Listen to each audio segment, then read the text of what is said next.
Olá, queridos, queridas. Eu vou ficar um momento da aula aqui por uma gravação, porque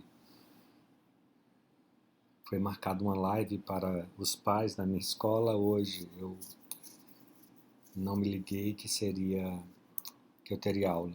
Na verdade, essa live foi marcada para quinta-feira, que passou, e os professores pediram para adiar, porque não tinha fechado o bimestre ainda, e aí remarcaram para terça-feira e eu não me liguei. Hoje que a gente estava passando os detalhes da live, eu falei, Jesus, eu terei aula.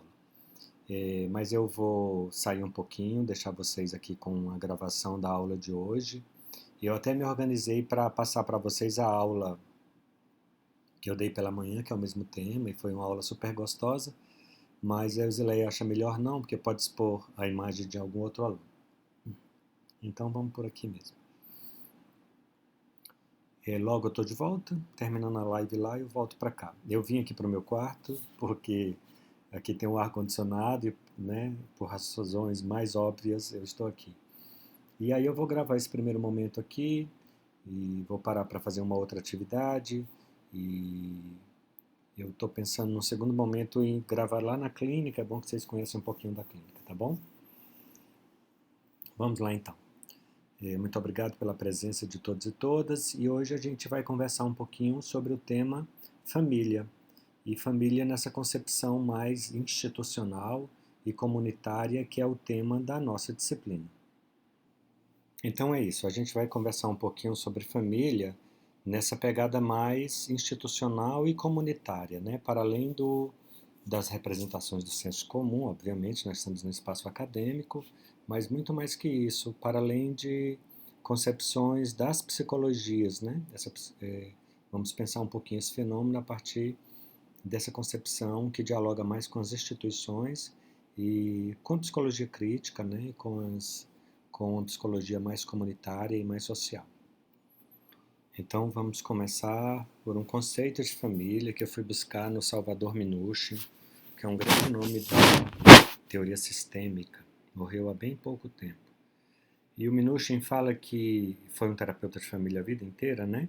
Ele diz que a família é um grupo de pessoas conectadas por emoções e ou por sangue, às vezes é por sangue, às vezes é por emoções, que viveu junto ou vive junto um tempo suficiente para ter desenvolvido padrões de interação e histórias que justificam e explicam esses padrões de interação.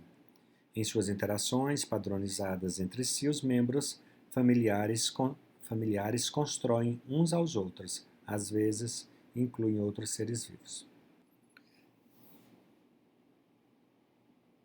Então a gente já começa desconstruindo essa ideia de família como algo dado per si.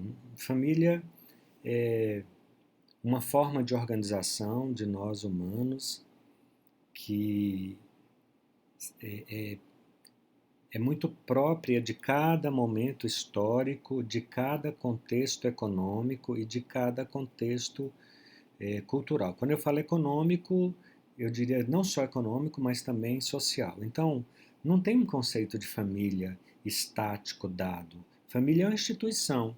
E como instituição, na aula de instituição, a gente exemplificou muito com esse conceito de família, né?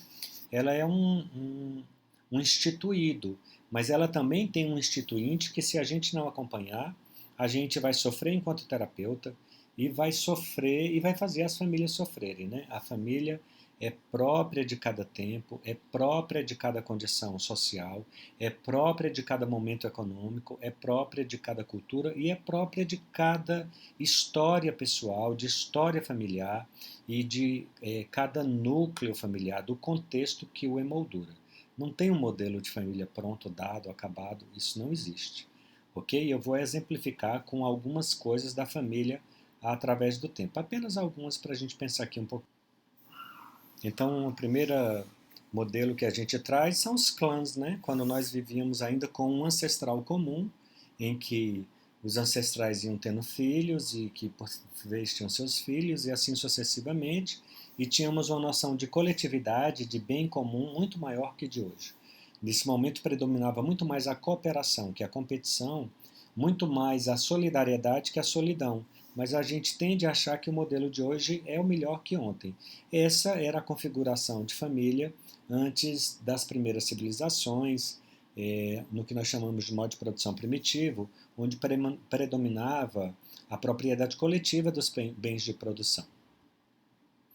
Acho importante também que nós busquemos o modelo da família hebraica, né? Que a sociedade ocidental é muito filha do modelo hebraico na interação com o modelo romano, né? Então eu peguei uma imagem de Abraão, que em nome de Deus, né, executaria seu filho Isaac, para dizer dessa figura tão forte do pai. O Freud vai se dedicar muito ao entendimento desse caminho histórico que nós fizemos. A partir de Abraão, Freud tinha uma verdadeira fixação em estudar Abraão, né? O Freud chama o princípio de Ur, e Ur é de onde sai Abraão, né? E a gente vê um pai muito forte, né? Um pai que tinha poder de vida e de morte sobre os seus filhos, inclusive, né? O infanticídio era permitido na sociedade judaica, o pai não era julgado se viesse a matar seu filho. E aí nós temos uma representação disso em Abraão, uma sociedade muito patriarcal e muito machista, de onde vem essa construção do patriarcado no qual nós vivemos até hoje. Outro modelo que convém a gente refletir é sobre o modelo de família romano, né? A França inaugurou uma tradição na história, né? Chamada Escola dos Análises, ou História Nova, que vai buscar histórias que eram excluídas, né? Para a compreensão desse modelo historiográfico que nós vivenciamos até hoje. E dimensões da história que eram negadas são trazidas, dentre as quais a história dos marginais, a história da vida privada, né? E tem uma coleção fantástica chamada História da Vida Privada. Quando eu estiver lá na clínica eu mostro para vocês, se eu lembrar, né? Eu tenho algum exemplar lá. E a família romana era também muito patriarcal e muito machista. Também na família romana, o pai tinha poder de vida e de morte sobre seus filhos. O infanticídio era muito mais comum na família romana do que na família judaica, né? Mas a gente está falando das famílias das classes dominantes. Nas classes dominadas a coisa nem sempre foi tão bonitinha, organizada, como se quer fazer crer, como nas famílias das classes dominantes. Outra importante matriz da nossa civilização é a família hebraica, ou perdão, a família medieval, desculpem, muito centrada ali na figura também do grande proprietário, né, do senhor feudal. Volto a dizer, eu estou falando das famílias das classes hegemônicas, mas entre as classes populares os servos dormiam em espaços muito pequenos, amontoados, sobre palha, viviam basicamente, eu estou falando do servo que é típico da Idade Média, né? Viviam basicamente de um pão preto apodrecido, muito comum na Europa medieval, comiam raramente carne, tinham uma expectativa de vida muito pequena, viviam amontoados dentro daquelas casas muito rudimentares, e mais o modelo hegemônico de família é esse que a gente apresenta aí na imagem para vocês. Um grande nome no estudo das famílias é o Philippe Arrier, esse é um livro famoso. Lembrando, lá na clínica eu mostro para vocês, né? É um livro que a gente precisa ter na cabeceira, né? Na estante, na cabeceira nem tanto, mas na estante. Hoje já se tem críticas ao trabalho do Arrier, mas ele é o grande ícone na história, no estudo da história da família e da infância, né? Um nome, um ícone majoritário. Como todo ícone majoritário, hoje já se tem muita crítica ao trabalho dele. Por fim, vindo aqui mais para o Brasil, nós vamos encontrar como modelo hegemônico, né? A família colonial, representada pelo grande senhor de engenho, no caso do açúcar, do senhor de café, do barão do café, no caso da economia cafeicultora, e daqui a pouco a família vai se modificar bastante com a mineração. A família nas fazendas era muito mais conservadora, mais numerosa, mais hierarquizada, e a família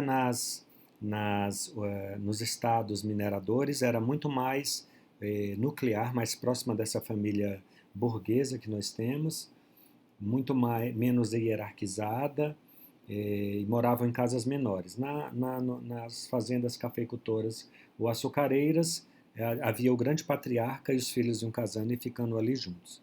Isso é só para a gente ver no modelo hegemônico. Por quê? Nas senzalas as pessoas viviam amontoadas, né? E ali eles iam constituindo pares e tendo filhos, né? E os indígenas foram, nós conhecemos toda essa história, muitos filhos nascem do estupro da mulher negra e da mulher indígena, e assim vai se constituindo um modelo de família brasileira. Eu não vou historiar tudo isso, né? Do Michel Foucault, que faz uma arqueologia do saber, né? Enfim, porque não é o objetivo da aula de hoje, mas só para mostrar como a gente foi chegando a esse modelo de família burguesa, que é o modelo instituído aí com as revoluções burguesas, esse modelo de família doriana, né, uma família branca, em que o macho está no centro, que tem ali a figura do pai, da mãe e dos filhos, né? Isso nunca foi hegemônico no Brasil. Isso não é hegemônico no Brasil. Isso nunca foi hegemônico entre as classes populares. Sim, deixa eu fazer uma correção. Isso já foi, sim, o modelo mais comum no Brasil, da ordem de 60% da população brasileira. Mas nunca foi nas classes populares. Esse modelo de família existiu e existe muito mais nas classes médias, médias altas e classe altas. Nas classes populares, isso nunca foi hegemônico. E a gente tende a ir para as classes populares cobrando esse modelo de família e patologizando a família quando não atende a esse modelo. E aí sim nós temos um modelo muito comum, né, nas classes mais populares, não só nas classes populares, hoje então é muito mais comum. Os últimos censos demonstram uma transformação, uma modificação, né, nesse modelo de família, mas são famílias monoparentais, na qual a mulher permanece, o homem sai, constituindo muitas relações, há uma rotatividade grande de parceiros, né, por parte dos homens, de parceiras, né, e as mães vão ficando com sua prole, muita mãe, filha, neto, que vão tendo filhos ali. Isso é um modelo de família e é um modelo de família com o qual nós trabalharemos. Então nós queremos com isso desmistificar, desconstruir essa ideia muito senso comum de que família tem que ter um pai, uma mãe e filhos. Isso não existe, isso nunca existiu. O próprio Freud nunca defendeu esse conceito, que teve ali seus tropeços no patriarcado e no machismo.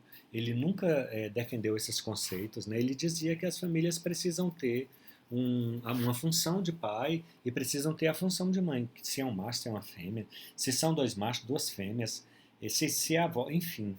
Nós não podemos perder as funções essenciais de uma família como uma das principais instituições socializadoras da psique, né? Construtoras do laço social. Mas daí a dizer que existe um modelo específico de família, isso aí nunca foi aceito por uma academia séria. Não existe família desestruturada. Existem famílias organizadas, famílias não muito organizadas, famílias que funcionam melhor e famílias que não funcionam bem. O demais não existe. O Winnicott vai falar em uma mãe suficientemente boa, porque não tem mãe perfeita, e a gente extrapola esse conceito para uma família suficientemente boa, para um pai suficientemente bom, porque isso que é possível. Nós não podemos trabalhar com o conceito idealizado de família, porque se assim fizermos, nós vamos fazer muito mal para nós e para as famílias com as quais trabalhamos, né? A família que existe é a família real, com as suas constituições e construções possíveis. E é esse o modelo de família que nós iremos trabalhar em nossa caminhada. Agora eu vou fazer uma mágica e quando eu voltar eu já estarei lá na minha clínica para a gente continuar.